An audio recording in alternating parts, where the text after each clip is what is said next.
Salim Nasr, bonjour. Bonjour. Vous nous emmenez aujourd'hui au Niger. Vous constatez un affrontement interdjihadiste entre l'organisation État islamique et Al-Qaïda, le JNIM.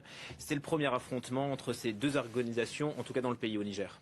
Oui, effectivement, donc c'est la première fois que l'État islamique et le JNIM se confrontent sur le territoire nigérien.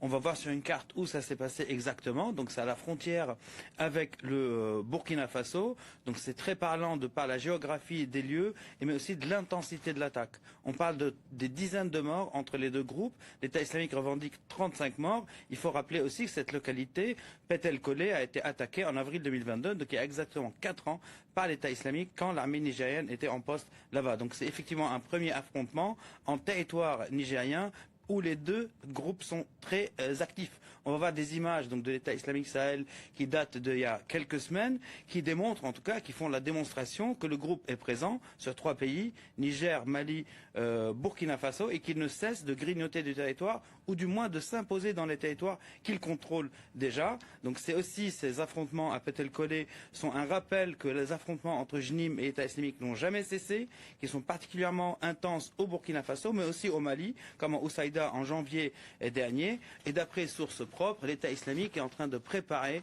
une grande bataille, donc de par achat d'armement, munitions, etc., contre le JNIM dans la région d'An-Songo. On va regarder une carte du Burkina Faso pour voir les zones d'affrontement entre les deux groupes.